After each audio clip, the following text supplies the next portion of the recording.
जाने माने पत्रकार और एनडीटीवी के पूर्व एंकर रवीश कुमार ने कहा है कि एनडीटीवी से इस्तीफा देना सही समय पर लिया गया उनका सही फैसला है और उन्हें इस बात का कोई अफसोस नहीं है। एक न्यूज़ चैनल को दिए इंटरव्यू में रवीश कुमार ने अडानी, अंबानी, रॉय दंपति और मोदी सरकार से लेकर राजनीति में आने की संभावनाओं के बारे में विस्तार पूर्वक बात की है। तो चलिए जानते हैं कि उनसे पूछे गए प्रश्नों का उन्होंने क्या और किस प्रकार जवाब दिया। नमस्कार, प्रेस जागरण में आपका स्वागत है। मैं हूं स्वाति। सबसे पहले तो आपको बता दें कि रवीश कुमार ने कहा कि एनडीटीवी का खरीदा जाना एक सामान्य व्यापारिक फैसला नहीं है। इसके साथ ही उन्होंने इस बात को भी दोहराया कि उनको निशाना बनाने के लिए एनडीटीवी को खरीदा गया है। उनसे जब सवाल किया गया कि क्या रवीश खुद को एनडीटीवी से बड़ा ब्रांड समझते हैं, इस पर रवीश कुमार का कहना था, करण थापर ने जब मुझसे पूछा तो मैं रो में बोल गया कि हाँ, मुझे निशाना बनाने के लिए किया गया है। बात मैंने गलत नहीं की, लेकिन यह अहंकार की बात नहीं है।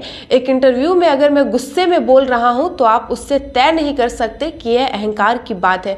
मैं क्या समझ रहा हूं वो महत्वपूर्ण नहीं है। वो आगे कहते हैं जो भी महत्वपूर्ण कारण होंगे उस कंपनी को खरीदने के, लेकिन अभी तक ऐसा कोई तथ्य तो नहीं आया है कि डॉक्टर रॉय बाजार में खुद गए थे ये कहते हुए कि मैं कंपनी को बेच रहा हूं। डॉक्टर रॉय अपनी कहानी बताएंगे, मैं अपनी कहानी बताऊंगा। उन्हें किस तरह से ईडी में बैठाया गया, किस तरह से केस बनाया गया, लेकिन 10 साल में कुछ भी नहीं निकला। फिर वो आदमी चैनल खरीदने आता है जिसे मीडिया के मुताबिक सरकार के बहुत करीब समझा जाता है। वो तस्वीर भी है हवाई जहाज की जिसमें अडानी और प्रधानमंत्री बनने वाले नरेंद्र मोदी बैठे हैं, और इस तरह की धारणा बनाने के लिए वो तस्वीर ही काफ़ी है। अगला सवाल था कि रवीश ने आखिर इस्तीफा क्यों दिया। इसके जवाब में रवीश कुमार ने 25 नवंबर को गौतम अडानी के फाइनेंशियल टाइम्स को दिए इंटरव्यू का जिक्र किया।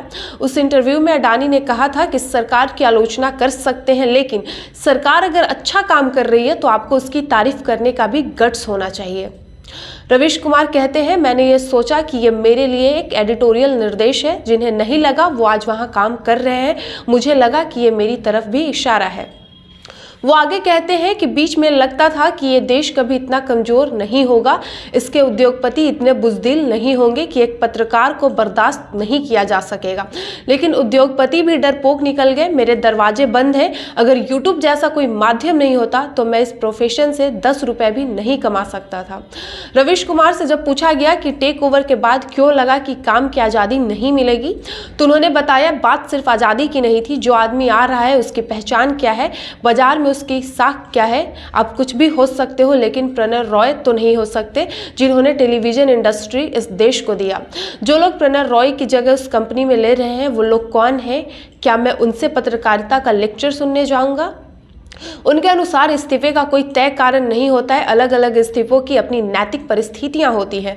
रवीश पर आरोप लगता है कि वो हमेशा मोदी सरकार की आलोचना करते हैं और ऐसा करके वो संतुलित पत्रकारिता की बेसिक सिद्धांत का उल्लंघन करते हैं। इसका जवाब देते हुए रवीश कुमार कहते हैं, मेरी सारी आलोचनाएं संतुलित है। केंद्र सरकार तो एक ही है, क्या उसको बैलेंस करने के लिए मैं भारत के 28 राज्यों में जाकर रिपोर्ट करता?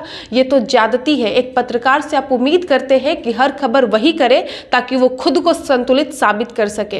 वो अपनी बात को आगे बढ़ाते हुए कहते हैं, जिस तरह से मीडिया गोदी मीडिया में बदला है, टीवी पर रहते हुए अगर मैं नहीं कहता तो कौन कहता? क्या बैलेंस करने के लिए मैं चुप रह जाता? इतने बड़े समय में सरकार को पत्रकार से तारीफ की जरूरत क्यों? उन्होंने आगे कहा, मैं देख रहा था कि टीवी के जरिए इस देश के लोकतंत्र की हत्या हो रही है, तभी मैंने कहा कि आप इस टीवी को कैसे देख सकते हैं। अगला सवाल जब उनसे किया गया कि क्या रवीश कुमार राजनीति में आएंगे, इसके जवाब में रवीश ने कहा कि उनके कई दोस्त और शुभचिंतक कहते रहते हैं कि उन्हें राजनीति में आना चाहिए, लेकिन किसी राजनीति पार्टी ने उन्हें कोई न्योता नहीं दिया है। लेकिन उन्होंने इतना जरूर कहा कि कल्पना कीजिए कि अगर मैं लोकसभा में हूँ, उनके सामने हूँ, लोकसभा को तो कोई खरीद नहीं सकता है। मगर फिर रवीश ने कहा, हालांकि काम वही करना चाहिए जो आपके सपने में आए। मुझे अभी भी सपनों में टीवी आता है। जिस दिन यह सपना बदल जाएगा उस दिन मैं भी बदल जाऊंगा।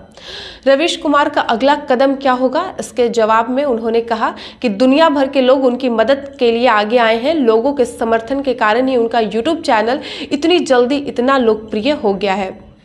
उन्होंने कहा, जो लोग लोकतंत्र को मुर्दा बनाना चाहते हैं, मैं उनको बताना चाहता हूं कि अभी वो जिंदा है। उन्होंने कहा कि फिलहाल वो यूट्यूब ही चलाते रहेंगे और ग्राउंड रिपोर्ट के लिए जरूरी संसाधन फिलहाल उनके पास नहीं है। उन्होंने कहा कि वो धीरे धीरे सीढ़ियां चढ़ना चाहते हैं। उन्होंने एक भोजपुरी यूट्यूब चैनल भी शुरू किया है। उन्होंने आगे कहा, इसका जिक्र करते हुए उन्होंने कहा कि उनकी मातृभाषा भोजपुरी है, हिंदी नहीं। रवीश कुमार के अनुसार उन्होंने मराठी समाज से अपनी भाषा और संस्कृति का सम्मान करना सीखा है।